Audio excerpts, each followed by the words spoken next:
Bismillahirrahmanirrahim. Allahumma sholli ala sayyidina Muhammad. Ayat kelima surah Al-Fatihah, yang artinya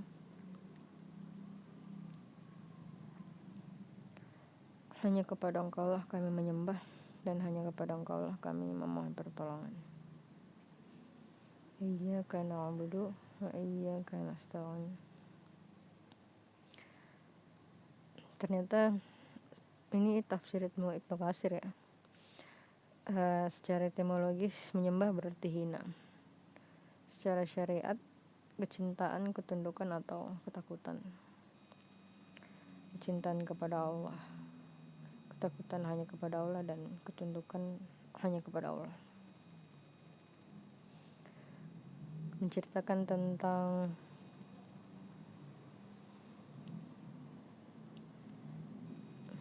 subjek dan objek,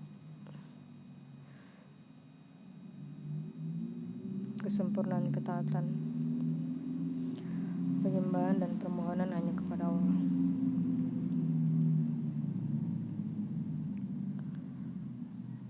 Pembebasan diri dari kesombongan karena pengakuan ketiadaan satu kekuatan pun dalam diri. Ya, ini tafsir Ibnu Katsir. Sekarang saya coba cari hikmah yang mendalamnya ya. Dari kalimat ini terdiri dari dua bagian gitu. Bagian pertama adalah hanya kepada Allah kita menyembah, tapi ini dalam bentuk kita yang mengatakan. Jadi kita hanya menyembah kepada Allah. Sebenarnya dalam setiap ayat Al-Quran itu ada unsur la ilaha illallah gitu. Jadi satu-satunya Tuhan yang berhak disembah itu hanya Allah. Dan setiap ayat Al-Quran sebenarnya punya unsur ini. Cuman beberapa ayat Al-Quran itu menekankan pada kalimat-kalimat ini, kepada kata-kata ini gitu, bahwa hanya Allah itu Tuhan yang patut disembah, itu hanya Allah gitu. Hanya Allah satu-satunya Tuhan yang kita manusia menyembah kepadanya, karena Allah lah yang menciptakan diri kita. Jadi hanya kepada Allah kita menyembah.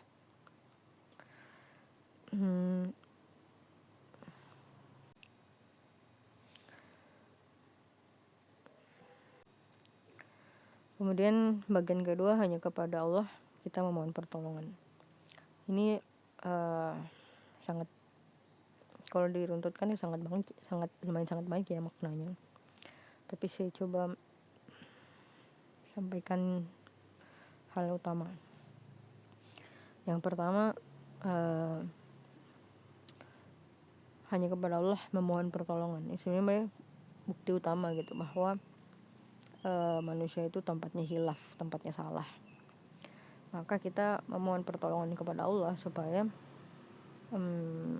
kita dijauhkan dari perilaku kita sendiri yang akan terjun ke dalam dosa atau terjun ke dalam hal-hal yang Allah tidak sukai.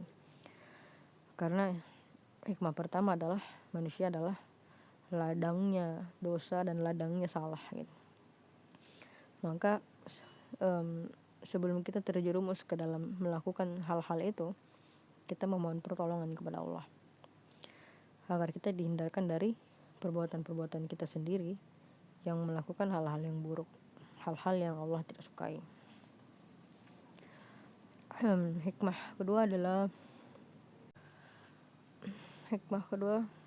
berikutnya adalah manusia itu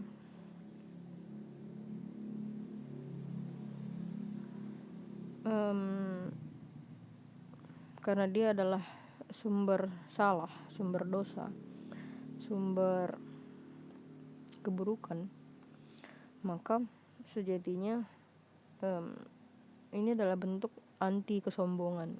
Kalimat ini sebenarnya kalimat anti kesombongan, kalimat anti merasa suci gitu. Jadi ini sebenarnya wujud dari kalimat bahwa manusia itu tidak boleh sombong, bahwa manusia itu tidak boleh merasa suci, karena kamu adalah sejatinya makhluk yang setiap saat, setiap detik meminta pertolongan kepada Allah. Karena sejatinya detakan jantung kita pun bisa tiba-tiba Allah ambil kan. Maka kita pun berdetak tiap detik pun karena kasih sayang Allah gitu. Karena pertolongan Allah. Maka manusia itu nggak bisa lepas dari pertolongan Allah sebagai Tuhannya. Makanya kalimat pertamanya itu menyembah kepada Allah gitu kan. Karena dia wujud dari segala penciptaan Allah, zat Allah sendiri, dan manusia adalah bentuk dari apa yang telah Allah ciptakan, dan kepada penciptanya lah dia terhubung. Dan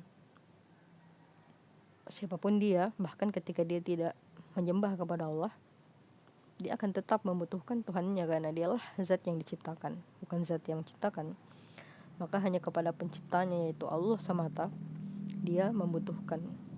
Inilah bentuk dari kerendahan hati. Makanya muslim itu berserah diri. Jadi kata muslim itu berserah diri ya. Karena memang pada dasarnya manusia tidak akan pernah mampu menciptakan dirinya sendiri, mampu bahkan meniadakan dalam bentuk hampa itu pun tidak bisa gitu kan. Tetapi manusia adalah wujud zat yang sudah diciptakan, yang membutuhkan zat penciptanya, gitu. Itulah Allah Subhanahu wa taala. Makanya ini adalah hikmah kedua, adalah pelarangan bagi diri manusia itu sendiri untuk merasa dirinya suci dan untuk merasa sombong atas dirinya sendiri. Karena manusia itu tempat salah dan akan terus-menerus membutuhkan pertolongan dari penciptanya yang telah menciptakan dirinya. Dan hikmah terakhir yang mungkin bisa saya sampaikan, bahwa bahkan ketika manusia pun berdosa setelahnya, dia pun wajib untuk memohon pertolongan kepada Allah supaya dia Allah memampukan dirinya membuat usahanya tercapai untuk mencegah dirinya dari perbuatan dosa itu lagi. Makanya ini adalah ayat Al-Fatihah itu sesuatu yang diulang-ulang gitu. Kata memohon pertolongan itu adalah bagian dari diri kita, sehingga kita bahkan pun ketika terjerumus dalam dosa, kita memohon kepada Allah untuk tidak lagi melakukan dosa itu. Meskipun sejatinya manusia tidak bisa lepas dari zat penciptanya, tapi ketika kita terjebak dalam dosa-dosa yang sulit untuk kita melepaskan diri darinya, atau dosa-dosa besar, maka pertolongan Allah itu selalu ada. Dan Allah memaafkan segala dosa kecuali syirik. Justru jadi orang-orang syirik itu gak akan dapat pertolongan.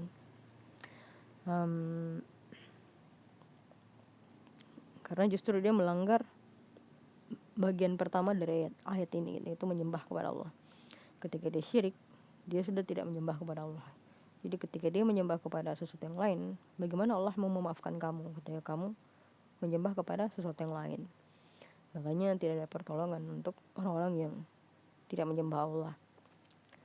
Tapi dalam wujud nanti ya, karena manusia itu meskipun dia tidak menyembah Allah kan dia tetap membutuhkan Allah untuk hidup gitu. Maka nafas, waktu yang diberikan itu adalah kesempatan untuk berpikir. Selama Allah masih memberikan waktu, selama Allah masih memberikan nafas, maka itulah waktunya untuk mencari tahu tentang siapa Tuhanmu. Dan Allah menurunkan Al-Quran untuk hal utama yang ditekankan adalah agar manusia sadar bahwa ada zat yang menciptakan dia, zat yang besar, yang kuat yang menciptakan dia, dan hanya kepada zat itulah kamu memohon pertolongan. Dialah Allah SWT. Wallahu a'lam.